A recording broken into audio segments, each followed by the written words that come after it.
पहले जो खंड में हम लोगों ने देखा था उसमें अधर्म के विरोध में जो परमेश्वर ने न्याय की बात करी थी कि जो अधर्मी है उसके लिए कैसा भयानक न्याय रखा हुआ है, उसकी बात हम लोगों ने देखा था।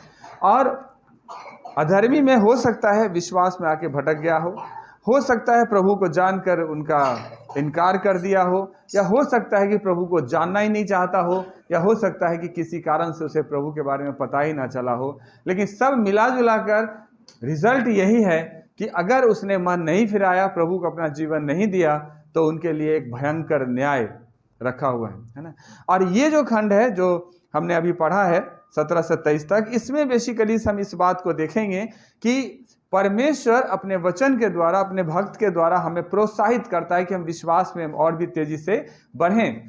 हो सकता है आने वाले दिनों में बहुत सारी कठिनाइयों का सामना करना पड़े, बहुत सारे झूठे शिक्षाओं का सामना करना पड़े, हो सकता है हमारी बदनामी का सामना करना पड़े, हो सकता है हमें ठट्ठा उड़ाने वालों का सामना करना पड़े, लेकिन सब पोजीशन में हमें अपने विश्वास को क्या करना है, थाम करके रखना है। थाम करके, इसमें पवित्र विश्वास करके ऐसा शब्द लिखा गया, अति पवित्र विश्वास। इस खंड में हम 3 चीजों के ऊपर ध्यान देंगे। पहली बात जो है वो ये है कि हमें परमेश्वर के वचन में बने रहना है इस अंतिम युग में, जबकि अधर्म बहुत तेजी से बढ़ रहा है, परमेश्वर की बातों को लोग मानने को तैयार नहीं हैं। आज अजीब सी बात है कि संसार में लोग परमेश्वर को मानते हैं लेकिन परमेश्वर का नहीं मानते, है ना। परमेश्वर को सब मानते हैं लेकिन परमेश्वर जो कहते हैं उसको मानने को तैयार नहीं है। और ऐसी बहुत सारी बातें हैं जो अभक्ति में लोग बड़ी तेजी से बढ़ते जा रहे हैं। और इस पोजीशन में जब आप इस संसार में जीवित रहते एक उल्टी दिशा में बह रहे हैं, है ना, जैसे पानी की धारा इधर से है और हम इधर की तरफ जा रहे हैं, पाप बड़ी तेजी से दुनिया को अपने वश में करते हुए बड़ी तेजी से बहता जा रहा है, और हम मुट्ठी भर लोग जो मसीह को मानने वाले हैं उस पाप के विरोध में हम चलते हैं। और इस संसार में अगर हमारा पैर उखड़ गया तो वो भी हमें क्या करेगा, बहा करके लेके चल देगा। और उसमें हमारा पैर जमा रहे, हम मजबूती से खड़े रहें, उसके लिए हमें 3 बातों का पालन करना है। पहली बात है कि परमेश्वर के वचन के अनुसार हमें जीवन को जीना है, परमेश्वर के वचन में हमें बने रहना है।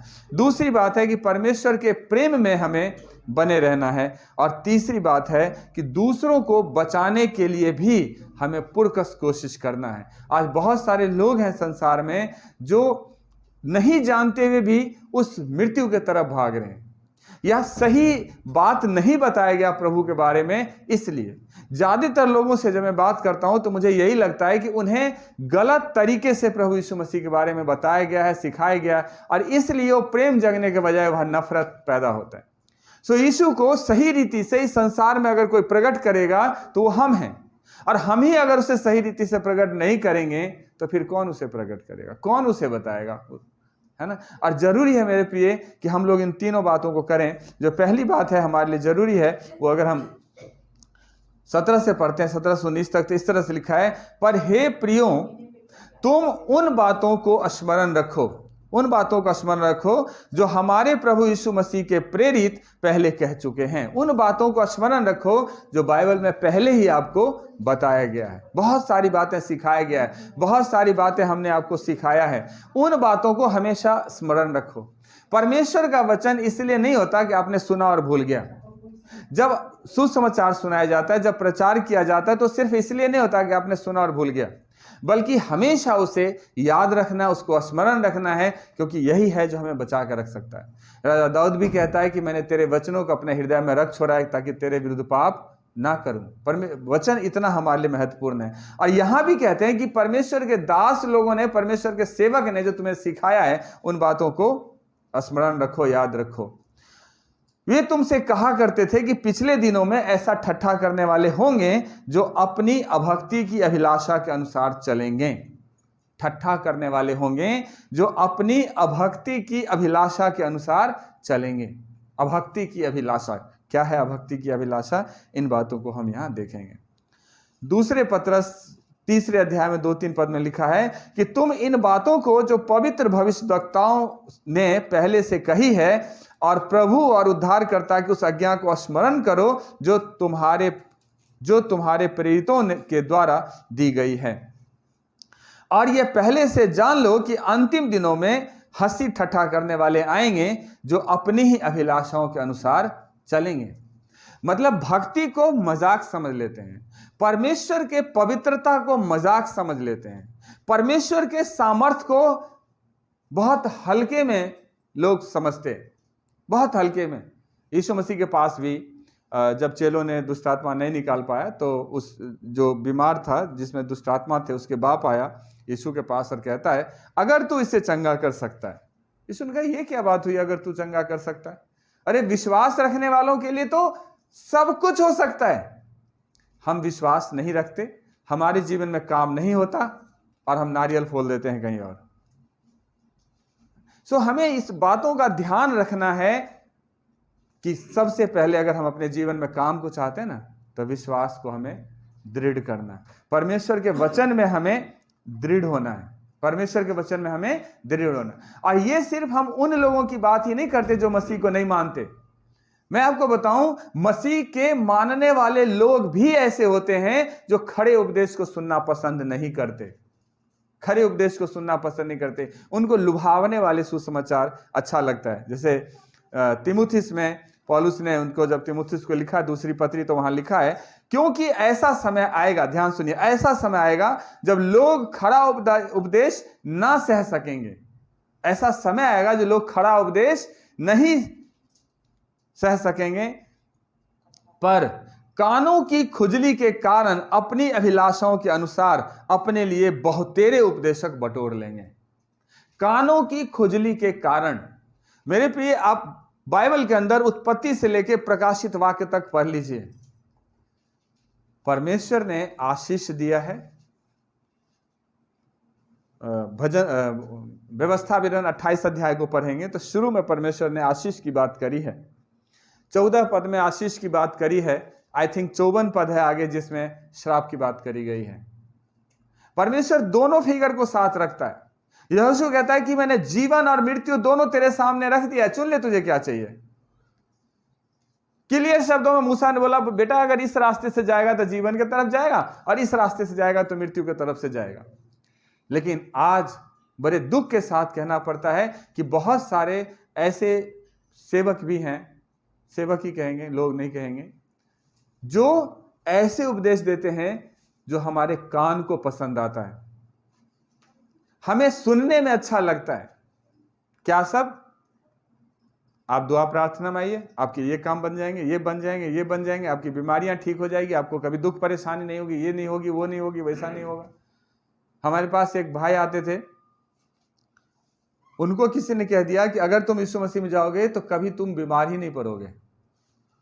वो 3 महीने तक लगातार आए, कोई मीटिंग नहीं छोड़ा, बाइबल स्टडी हो, चाहे प्रेयर मीटिंग हो, चाहे चर्च सर्विस हो, सब मतलब जितनी मीटिंग होती थी फोन कर करके उसमें आते थे।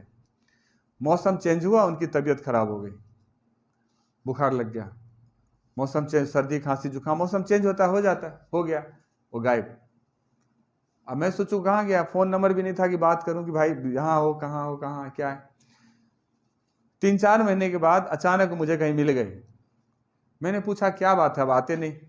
पहले तो भागने लगे। मैंने कहा डर क्यों लगता, मुझे बताओ तो सही क्या बात है, क्यों नहीं आते, क्या परेशानी हुआ है ना, किसी ने कुछ कह दिया या क्या बात हुआ, कुछ समझ भी नहीं आया, कुछ तो हमें पता चले। बोला नहीं हम नहीं जाएंगे। बोला क्यों नहीं जाओगे? मैं थोड़े कह रहा हूँ आप कि आओगे क्यों नहीं, ये तो मुझे बताओ।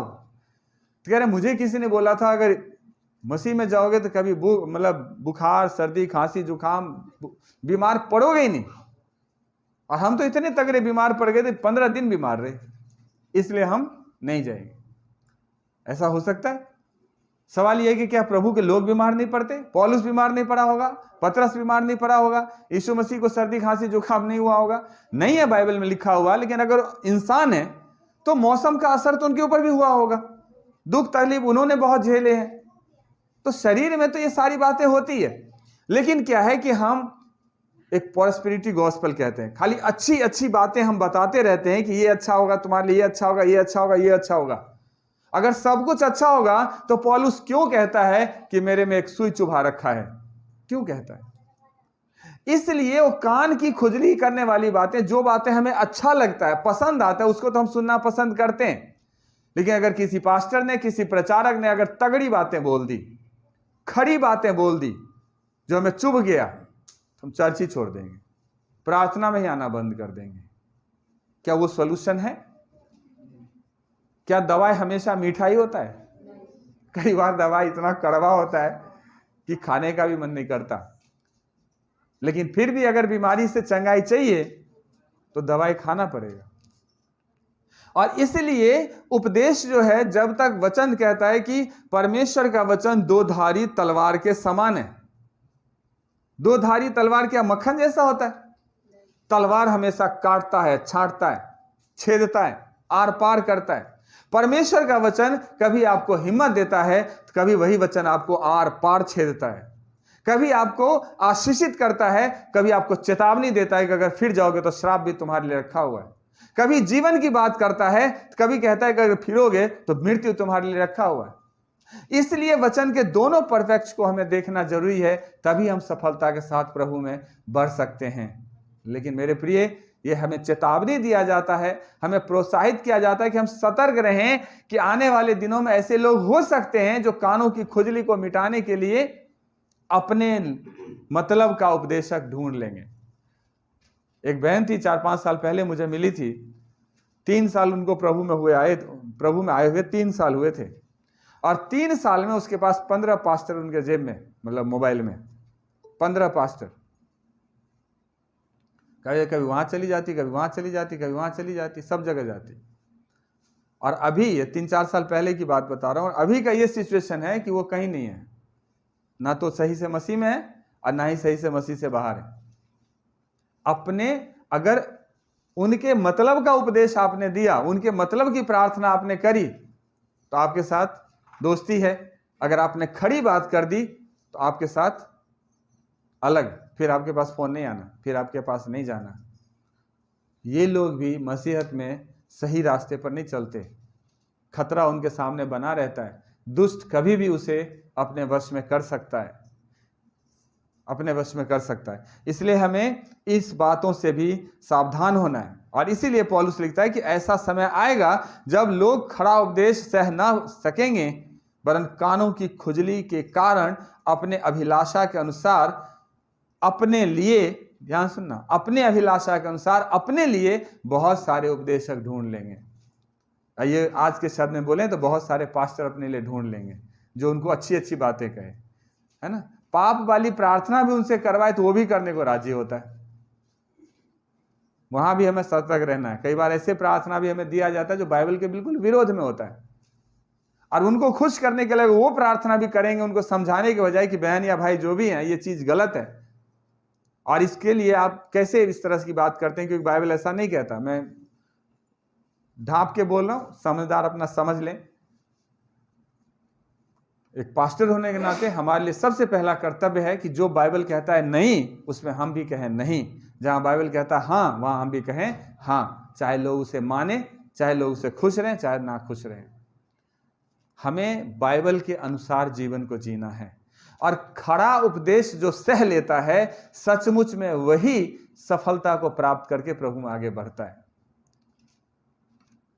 ना। ये चीज 19 पद में इस तरह से लिखा है, ये तो वे हैं जो फूट डालते हैं, और ये शारीरिक लोग हैं जिनमें आत्मा नहीं है। झूठे शिक्षक जो होता है वो वर्ल्डली माइंडेड होता है, संसार की बातों पर मन लगाता है। आपने कई बार सुना होगा, लोग कहते हैं आप हमारे चर्च में आइए, हमारे चर्च में साक्षात यीशु मसीह विराजमान है। मतलब दुनिया के अंदर सबसे ज्यादा चिन्ह चमत्कार जो होता है वो हमारे ही चर्च में होता है, दूसरे चर्च में नहीं होता। मतलब यीशु मसीह उस चर्च में ही है, दूसरे दुनिया के और किसी चर्च में वो जाते ही नहीं। ये सांसारिक शिक्षा है और झूठी शिक्षा है। बाइबल में कहीं नहीं लिखा, कहीं नहीं मैंने अभी तक पढ़ा है, अगर आपको मिल जाए तो मुझे बता देना, जहां यीशु ये कहा हो कि मैं तुझे चर्च में मिलूंगा, और भी 10 बजे से 2 बजे के सर्विस में मिलूंगा, या 8 बजे से 9 बजे जो भी सर्विस होता है उस सर्विस में ही मिलूंगा, मैं कहीं नहीं मिलूंगा। यीशु ने क्लियर शब्दों में कहा, जहां जहां तू जाएगा मैं तेरा परमेश्वर यहोवा तेरे संग संग रहूंगा। यीशु ने कहा कि जगत के अंत तक सदैव मैं तेरे संग रहूंगा। उसने नहीं कहा कि हजारों की भीड़ होगी तभी मैं खुश होऊंगा, तभी मैं वहां आऊंगा। उसने कहा जहां 2 या 3 मेरे नाम से इकट्ठा हो मैं वहां पर होता हूं। लेकिन जब वो यीशु मेरे साथ रहता है, ध्यान सुनना मेरी बात को, जब यीशु मेरे साथ रहता है तो उस यीशु को ढूंढने के लिए हम भारत भ्रमण पर क्यों चले जाते हैं? जब यीशु हमारे साथ रहता है तो भारत भ्रमण पर जाना जरूरी है, लेकिन फिर भी हम जाते हैं कानों की खुजली को मिटाने के लिए, क्योंकि सुनने में अच्छा लगता है, देखने में अच्छा लगता है। इसलिए हमें सतर्क होने की जरूरत है, क्योंकि वो वर्ल्डली लोग हैं जो आपको तरह तरह की लुभावना देकर के आपको क्या करेगा, फंसाएगा, बहकाएगा। वो प्री प्लान्ड रहते हैं सब बातों के लिए, है ना, उस तरह से। और इसलिए पौलुस पहले कुरिन्थियों को लिखता है, परंतु शारीरिक मनुष्य परमेश्वर की आत्मा की बातें ग्रहण नहीं करता। शारीरिक मनुष्य जो होता है आत्मा की बात को ग्रहण नहीं करता, क्योंकि वे उसकी दृष्टि में मूर्खता की बातें हैं और ना वह उन्हें जान सकता है, क्योंकि उनकी जांच आत्मिक रीति से होती है। मेरे प्रिय, अगर आप प्रभु में बढ़ना चाहते हैं तो हमारे लिए सबसे ज्यादा जरूरी है कि संसार के साथ जो पकड़ है ना, उसको थोड़ा सा लूज करना पड़ेगा, उससे छूटना पड़ेगा। अगर आप संसार को पकड़ के रखेंगे ना तो गड़बड़ हो जाएगी। कच्चा और सूखा नारियल वाली याद है ना, कई बार बोलता है गिरी जो निकाला था, सूखे नारियल से गिरी जल्दी निकल जाता है, लेकिन कच्चे नारियल का गिरी नहीं निकलता, क्योंकि ऊपर का जो कटोरा होता है उसमें चिपका रहता है। अगर हम इस संसार में चिपके रहेंगे तो ऊपर जाना हमारे लिए मुश्किल हो जाएगा, नीचे खींच लेगा। छलांग लगाने वाले को अगर पैर खींचोगे तो छलांग मार पाएगा वो? नहीं। ऊपर जाने के लिए जरूरी है कि नीचे से जो संपर्क है वो टूटना चाहिए। और इसीलिए प्रभु के सेवक यूहन्ना कहता है कि तुम ना तो संसार से और न संसार की वस्तुओं से प्रेम रखो। मेरे प्रिय ध्यान से सुनिए, तुम ना तो इस संसार से और न ही संसार की वस्तुओं से प्रेम रखो। यदि कोई संसार से प्रेम रखता है, चेतावनी है, यदि कोई संसार से प्रेम रखता है तो उसमें पिता का प्रेम नहीं है। यदि कोई संसार से प्रेम रखता है तो उसमें पिता का प्रेम नहीं है, क्योंकि जो कुछ संसार में है, क्या है संसार में? शरीर की अभिलाषा। संसार में क्या है? शरीर की अभिलाषा। दूसरा आंखों की अभिलाषा। तीसरा जीविका का घमंड। और वह पिता की ओर से नहीं परंतु संसार ही की ओर से है। ये 3 चीज बहुत खतरनाक है और ये बहुत खींचता है। पहली चीज शरीर की अभिलाषा, दूसरी चीज आंखों की अभिलाषा और तीसरी चीज जीविका का घमंड। और ये सांसारिक बातें हैं और यहां से हमें छूटने की जरूरत है। और जब हम यहां से छूटेंगे तभी हम अपने जीवन को प्रभु के लिए समर्पित करेंगे। शरीर की अभिलाषा आप जानते, अच्छा घर, अच्छा सब कुछ अच्छा, ये शरीर की अभिलाषा हो गया। और सब कुछ अच्छे के चक्कर में हम एक दूसरे से आगे बढ़ निकले। और जब हम एक दूसरे से बाहर निकलने, एक दूसरे से बढ़ निकलने की बात करते हैं तो हमसे गलतियां भी बहुत सारे होता है, बाइबल के विरोध में भी बहुत सारे बात होता है ना। और हम अपने विश्वास से भटक जाते हैं, कहते हैं नाना प्रकार के दुखों से खुद को छलनी कर लेता है। आंखों की अभिलाषा, आंख से देखने वाली बातें जो है, बहुत सारी बातें हैं। आजकल मोबाइल सबसे बड़ा सपोर्टर है उसमें, और भी बहुत सारे, उससे भी हमें बचने की जरूरत है। और जीविका का घमंड, मेरे पास तो अच्छी खासी नौकरी है, बुढ़ापे में भी इतना पेंशन आ जाएगा जितना तू जवानी में कमा नहीं सकता, होता है ना घमंड। मेरे पास इतनी प्रॉपर्टी है कि बेच के खाऊंगा तब भी 7 पीढ़ी तक कम नहीं पड़ेगा। तो अकर्मी रहेगा ना बंदा, कहाँ झुकना परमेश्वर के सामने, कहाँ प्रभु को पहला स्थान देना है। ये चीजें बड़ी खतरनाक होती है, हमें इससे बचने की जरूरत है। ये था जो हमें सिर्फ परमेश्वर के वचन में अपने जीवन को बना के रखना है, वचन के अनुसार जीवन को जीना है ना। दूसरी चीज जो है वो है परमेश्वर के प्रेम में हमें अपने आप को बना के रखना है। परमेश्वर के प्रेम में हमें अपने आप को बना कर रखना है। जो 20-21 पद में इस तरह से लिखा है, पर हे प्रियो, तुम अपने अति पवित्र विश्वास में अपनी उन्नति करते हुए पवित्र आत्मा में प्रार्थना करते रहो। ध्यान से सुनिए क्या लिखा है, अपने अति पवित्र विश्वास में। जो विश्वास हमें सौंपा गया है, जो विश्वास हमें दिया गया है, उस विश्वास को बना के रखना है इस संसार में, और पवित्र आत्मा की मदद से हमें प्रार्थना में आगे बढ़ना है। परमेश्वर के वचन में लिखा है, पहले तू मेरे राज्य और धर्म की खोज कर, तो दुनिया की सब वस्तुएं तुझे मिल जाएगी। पहले हम दुनिया की सब वस्तुओं को खोज लेते हैं, और जब दुनिया में किसी लायक नहीं रहते हैं, तब ईश्वर को ढूंढना शुरू करते हैं। प्रभु को पता है ना, जब किसी काम का नहीं होता मेरे पीछे चल रहे, जब काम के थे तब दुनिया में भाग रहे थे, उनको सब पता है। हमारा जो अति पवित्र विश्वास है, बहुत कम ये शब्द बाइबल में इस्तेमाल हुआ है, अति पवित्र विश्वास। विश्वास शब्द बहुत आया, लेकिन अति पवित्र विश्वास जो हमें दिया गया है परमेश्वर की ओर से, प्रभु यीशु मसीह के द्वारा, उसको हमें बना के रखना है। और न केवल बना के रखना, बल्कि पवित्र आत्मा की अगुवाई में हमें प्रार्थना करते हुए आगे बढ़ना है। और इसलिए पत्री में इस तरह से लिखा है कि हर समय और हर प्रकार से, ध्यान सुनिए, हर समय और हर प्रकार से आत्मा में प्रार्थना और विनती करते रहो। आत्मा में प्रार्थना और विनती करते रहो, और इसलिए जागते रहो कि सब पवित्र लोगों के लिए भी लगातार विनती किया करो। हर समय और हर प्रकार से। हर समय का मतलब निरंतर, हर प्रकार से मतलब उपवास में भी, बिना उपवास के भी, है ना, चलते हुए भी, उठते हुए भी, बैठते हुए भी, लेटते हुए भी, हर प्रकार से आत्मा में प्रार्थना करते रहो। आपके अंदर प्रार्थना चलनी चाहिए, आत्मा में वशीभूत होकर हमें जीवन को जीना चाहिए, आगे बढ़ने चाहिए। और जागते रहो। जागते रहने का ये मतलब सो मत, जागते रहने वाला एक्टिव रहो कि अगर आज प्रभु मेरे आ जाते हैं तो क्या मैं तैयार हूं प्रभु के साथ जाने के लिए। सबसे बड़ा सवाल यह है। या हम भी उस चेले की तरह कहते हैं, प्रभु मुझे अपने माँ बाप को दफनाने न दे, उसके बाद हम तुम्हारे पीछे चलेंगे। या हम ये कहते हैं कि पहले हमें संसार के जो काम है उसको निपट लेने दे, घर वालों से पूछ के आने दे, तब हम तेरे लिए तैयार हैं। या हम लूत की तरह पीछे मुड़ करके देखते हैं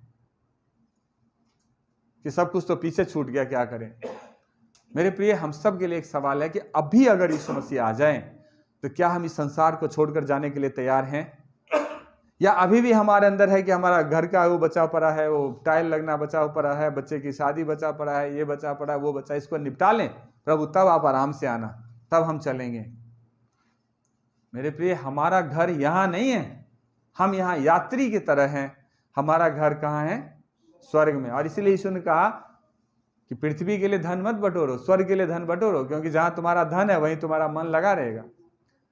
सारे धन संपत्ति लूत की पत्नी ने सदोम में बटोर के रखा था, इसलिए थोड़े समय जिंदगी बचाने के लिए थे, लेकिन उधर जाने के बजाय पीछे मुड़ के देखा, और हम जो जानते हैं कि नमक का खंभा बन के रह गई।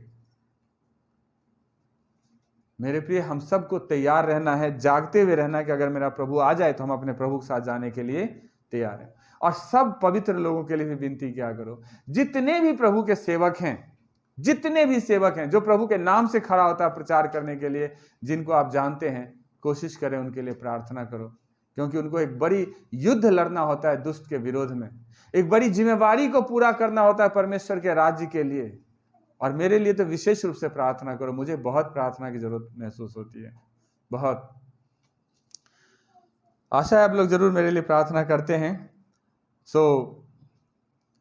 21 पद में लिखा है, अपने आप को परमेश्वर के प्रेम में बनाए रखो। अपने आप को परमेश्वर के प्रेम में बनाए रखो और अनंत जीवन के लिए हमारे प्रभु यीशु मसीह की दया की आशा देखते रहो। पहली बात, हमें अपने प्रभु के प्रेम में बना के रखना है, और प्रभु यीशु के आने की आशा में भी हमें तैयार रहना है। परमेश्वर का वचन कहता है कि जो प्रेम परमेश्वर हमसे रखता है उसको हम जान गए हैं, परमेश्वर हमसे कैसा प्रेम रखता है यह हमें जानने की जरूरत है। मेरे प्रिय, मैं आपको बता दूं, संसार में प्रेम करने वाले बहुत मिलेंगे, अगर आपके जेब में ताकत है तो। जेब में अगर ताकत है तो प्रेम करने वालों की कमी नहीं है। लेकिन परमेश्वर एक लौता, एक ऐसा ईश्वर है हमारे लिए, हमारा पिता है, जो निस्वार्थ भाव से हमसे प्रेम रखता है। निस्वार्थ भाव से। जब हम दुख में रहते हैं तो भी हमसे प्रेम रखता है, और जब हम सुखी रहते हैं तो भी हमसे प्रेम रखता है। अपने हो सकता है थोड़ा मतलब से प्रेम रखता हो, लेकिन परमेश्वर का कोई स्वार्थ हमारे प्रति नहीं है प्रेम करने। उनका प्रेम जो है ना, अगापे है, निष्कलंक है, निष्पाप उनका प्रेम है, निस्वार्थ उनका प्रेम है। और जब हम इस प्रेम को जान जाते हैं कि परमेश्वर ने हमसे इतना प्रेम किया कि उसने अपना इकलौता बेटा क्रूस पर दे दिया कि हम मृत्यु के हवाले ना हो जाएं बल्कि जीवन को प्राप्त करें। बेशक हमारे जीवन में अनगिनत पाप और श्राप हैं, फिर भी उनसे छुड़ा करके परमेश्वर ने हमें स्वर्ग के लिए तैयार किया, चुना, अपना वारिस, अपना संतान हमें कहा। और वो परमेश्वर, और जब हम इस प्रेम को हम जान चुके हैं कि परमेश्वर हमसे कितना प्रेम करता है, और हमें उसकी प्रतीति है कि परमेश्वर प्रेम है। अगर आप उसके प्रेम को जानेंगे तो प्रेम है। अब पुराने, अब फर्स्ट सेंचुरी की जो कलीसिया थी, शुरू में जब कलीसिया थी, उन टाइम जो विश्वासी थे उनको सैल्यूट करने का मन करता है। उनके सामने आरा रख देता था, तुझे चीर दूंगा, काट दूंगा। यीशु का इनकार करनी तो तुझे बीच से चीर के रख दूंगा। यीशु का इनकार करने तो तलवार से तेरी गर्दन काट दूंगा। यीशु का इनकार करने तो जंगली जानवर के हवाले कर दूंगा। वो कहते थे, कर दे, कर दे, चीर दे, आरी से मार दे, जला दे, जो मर्जी कर, जिंदा जला दे, लेकिन यीशु मेरा प्रभु है और यीशु ही मेरा प्रभु रहेगा। ऐसे विश्वासी थे। मेरे प्रिय, जरूरी है कि वही जज्बा हमारे अंदर होना चाहिए। उन्होंने इस बात को सीखा कि परमेश्वर का प्रेम ऐसा प्रेम है जो हर प्रेम से बढ़ करके है, हर प्रेम से बढ़ करके है, और उसी प्रेम में हमें आगे बढ़ना है। सो जो प्रेम में बना रहता है वो परमेश्वर में बना रहता है। जो परमेश्वर के प्रेम में बना रहता है वो परमेश्वर में बना रहता है। और अगर हम उसके प्रेम में बना रहना चाहते हैं तो उसके लिए क्या करना होगा? उसकी आज्ञाओं का पालन, उसकी आज्ञाओं का पालन। अगर हम उसकी आज्ञा का पालन करते हैं तब उसके प्रेम में बने रहते हैं, प्रेम में बने रहते हैं। 21 पद में इस तरह से लिखा है, अपने आप को परमेश्वर के प्रेम में बनाए रखो। अपने आप को परमेश्वर के प्रेम में बनाए रखो और अनंत जीवन के लिए हमारे प्रभु यीशु मसीह की दया की आशा देखते रहो।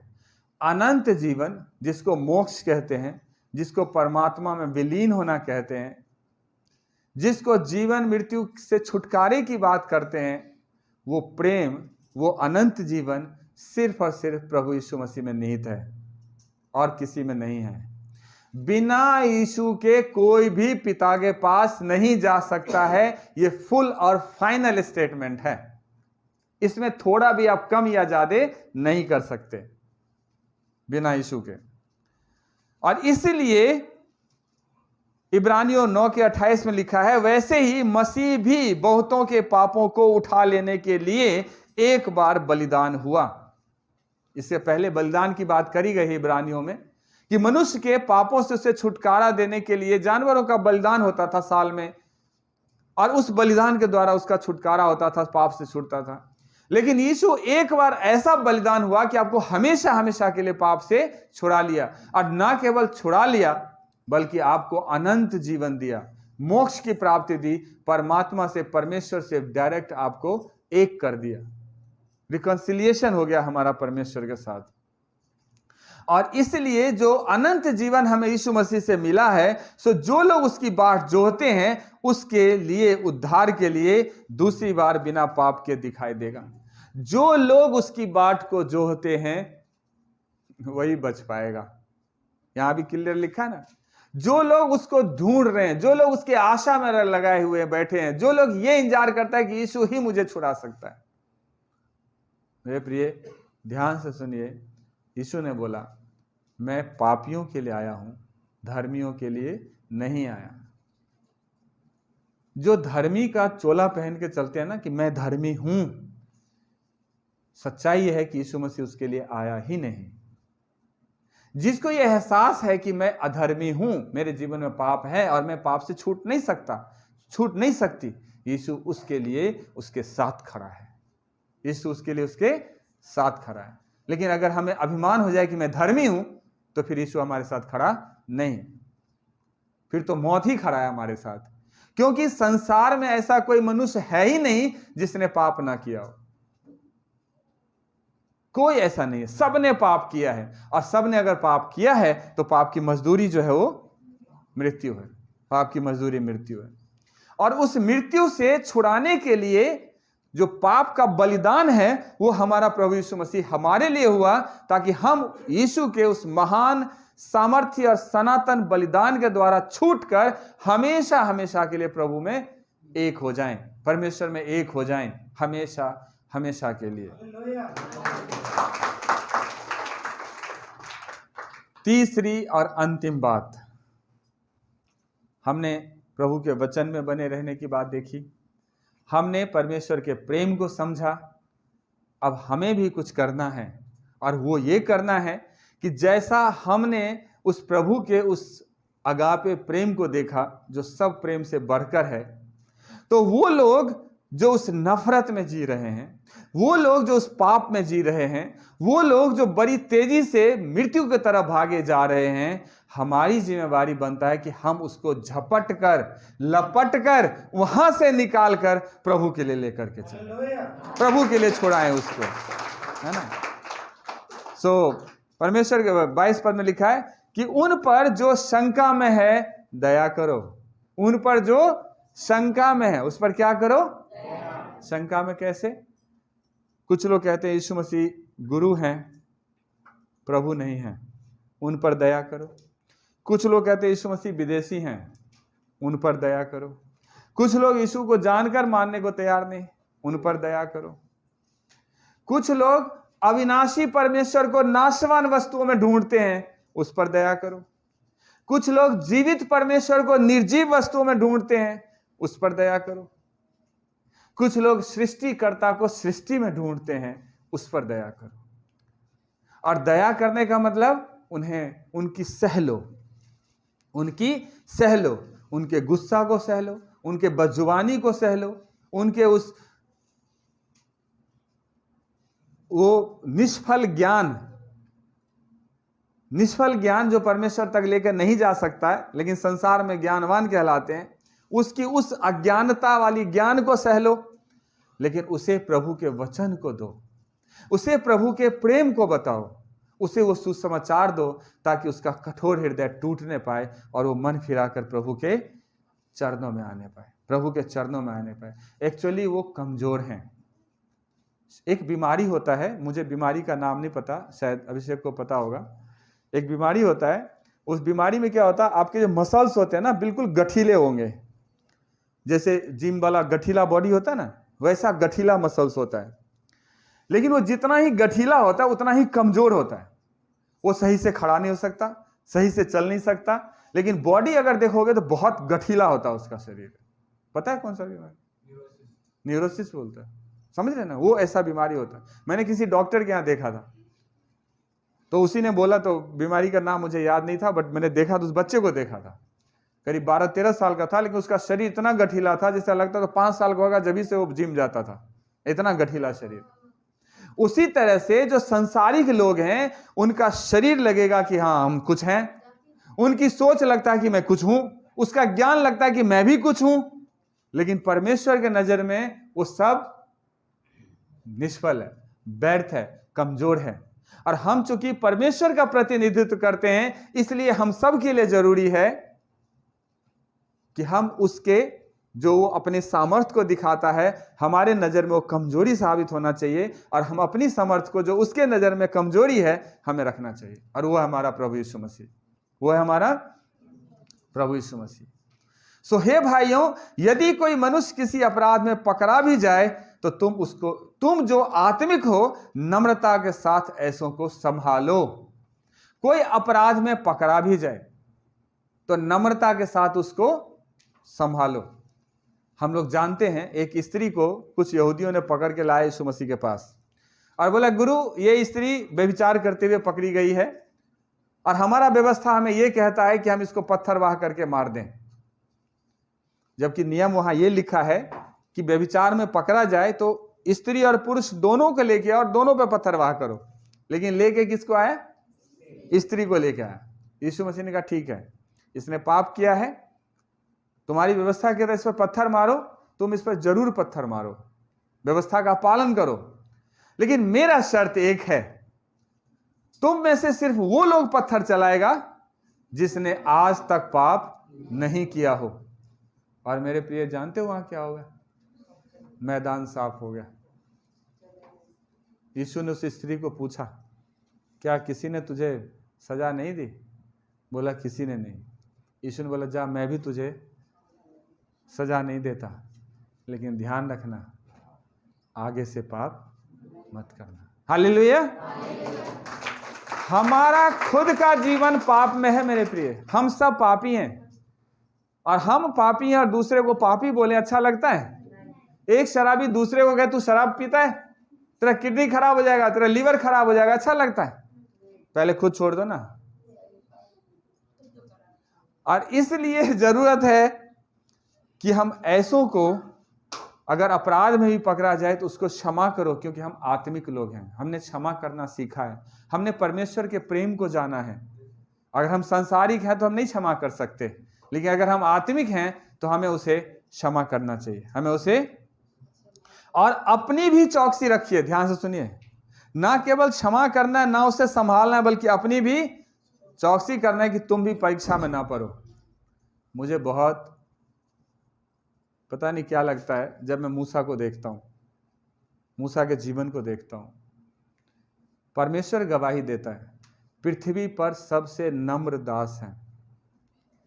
परमेश्वर गवाही देता है कि मैं भाई के समान उसके आमने सामने बैठकर उससे बात करता हूं, सब कुछ। लेकिन ढीठ हटी अनाज्ञाकारी लोगों के बीच में रह रह के बुद्धि ऐसी हो गई कि परमेश्वर ने बोला कि तुझे इस पत्थर से बात करना है और डंडा मार दिया। उन लोगों के साथ रहते रहते इतना झुंझलाहट भर गया कि ना तो उस पीढ़ी के लोग जा पाए कोई प्रतिज्ञा के प्रदेश में, और ना ही उसका अगुआ मूसा जा पाया उस प्रतिज्ञा के प्रदेश में। मेरे प्रिय, ये हम सब के लिए एक चेतावनी है। हमें पापी को पाप से निकाल कर प्रभु के पास लाना है, इसको ध्यान में रखते हुए कि हम उस पाप में न गिर जाएं। कीचड़ में अगर कोई डूबा हो और आप किनारे पे खड़ा होकर उसको हाथ बढ़ा कर अगर खींच रहे हैं, तो हमारे लिए सबसे ज्यादा प्राथमिकता क्या होती है? पैर को ऐसे जमाओ कि उसको खींचते हुए खुद ना खींच जाओ, नहीं तो जैसा वो है कीचड़ में लड़ाया हुआ, आपको भी वैसे कीचड़ में डुबा देगा। यही जीवन है हमारा। अगर हम आत्मिक हैं, हम प्रभु के डर भय में चलते हैं, तो हमारे लिए जरूरी है कि हम अगर किसी को पाप से निकाल रहे होते हैं, उसको नए जीवन की तरफ ला रहे होते हैं, तो हमारे लिए चुनौती है कि हम उसमें गिर ना जाएं। उनको भी संभालना है और खुद को भी चौकसी करना है कि गड़बड़ा ना जाए, गड़बड़ा ना जाए। 23 पद कहता है कि बहुतों को आग में से झपट कर निकालो और बहुतों पर भय के साथ दया करो, वरन उस वस्त्र से भी घृणा करो जो शरीर के द्वारा कलंकित हो गया है। आग से झपट कर निकालो, आग से झपट कर क्या करो? निकालो। और एक शब्द है जो ध्यान सुनिए, क्या लिखा है कि बहुतों पर भय के साथ दया करो, वरन उस वस्त्र से भी घृणा करो जो शरीर के द्वारा कलंकित हो गया है। अर्थात उस पाप से इतना घृणा करो कि वो आपको इंप्रेस ना करे, आपको अपने तरफ खींच ना ले। पाप जो होता है ना, स्वीट पॉइजन है, स्लो पॉइजन। इतने दिन परमेश्वर की संगति करा हव्वा और आदम, इतने दिन संगति करा, थोड़ी देर संगति कर लिया शैतान का, झूठ बोलना सीख गई, थोड़ी देर में झूठ बोलना सीख गई, थोड़ी देर में आज्ञा तोड़ना सीख गई। और कैसे सीख गई वो उसे खुद नहीं पता। पाप इतना भयंकर, इतना खतरनाक होता है मेरे प्रिय। आप कितने भी आत्मिक हैं ना, कितने भी आत्मिक हैं, आदम से परमेश्वर सब दिन आता था शाम को मिलने, अदन की वाटिका में लिखा है, सब दिन आता था परमेश्वर, संगति करते थे। इतना आत्मिक इंसान साक्षात आमने सामने परमेश्वर को देखता, लेकिन थोड़ी संगति शैतान के साथ हुआ, पूरा परमेश्वर को नेग्लेक्ट कर दिया, अनाज्ञाकारिता में चला गया, झूठ बोलना सीख गया और बहुत कुछ सीख गया। हम सब के लिए चुनौती है, हमें सतर्क रहने के लिए जरूरी है। हम दूसरे को बचाएं, हमारे लिए पहला कर्तव्य है कि हम दूसरे को बचाएं, लेकिन उससे भी कहीं ज्यादा हमारे लिए सतर्कता की जरूरत है कि बचाते बचाते हम खुद उसमें गिर न जाएं, हमें बचना है। परमेश्वर ने लूत को बचाया सदोम के पाप से, हम सब जानते हैं पूरा सदोम गमोरा पाप में डूबा हुआ था। परमेश्वर ने दूत भेजकर लूत को और उसके परिवार, उनके दोनों बेटियों को बचाया, पत्नी लोभ के कारण नहीं बच पाई। राहाब यरीहो में रहती थी, पाप में पूरा जीवन, पूरा खानदान पाप में डूबा हुआ था, लेकिन जब उसने मन फिराया, परमेश्वर ने उस यरीहो से राहाब के पूरे खानदान को बचा लिया और सब नाश हो गए जब वो मन फिराया। आज भी परमेश्वर वही है। और आज की भी बात बता रहा हूं, बहुत सारे ऐसे जहां पे देह व्यापार होता है, आज की बात बता रहा हूं, वहां भी परमेश्वर के लोग हैं, ऐसे ऐसे मिशन काम कर रहे हैं कि उस पाप से उनको निकाला जा रहा है, उनको छुड़ाया जा रहा है। आज भी लोग काम कर रहे हैं, क्योंकि हमारे ऊपर यह जिम्मेदारी है कि लोगों को, चाहे वो किसी भी तरह के पाप में हो, हमें वहां से उसको निकालने की जरूरत है। लेकिन ये बहुत ज्यादा हमारे लिए चौकसी की जरूरत है कि हम खुद उसमें कहीं गिर न जाएं। सो मेरे प्रिय, लास्ट बात मैं यही कहूंगा, धोखा न खाना। बुरी संगति अच्छे चरित्र को बिगाड़ देती है, बुरी संगति अच्छे चरित्र को बिगाड़ देता है। सो 3 बात हमने सीखा है। और 24 पद को एक बार ध्यान रखिए, डरिए मत, प्रभु हमारे साथ है, जो लिखा है, अब जो तुम्हें ठोकर खाने से बचा सकता है और अपनी महिमा की भरपूरी के सामने मगन और निर्दोष करके खड़ा रख सकता है, उस अद्वैत परमेश्वर हमारे उद्धारकर्ता की महिमा और गौरव और पराक्रम और अधिकार हमारे प्रभु यीशु मसीह के द्वारा, जैसा सनातन काल से है, अब भी हो और युगानुयुग होता रहे। आमीन। प्रभु आप सबको बहुत बहुत आशीष दे, बरकत दे और संभाले, है ना। 3 बात हमने बताया है। पहली बात, परमेश्वर के वचन में हमें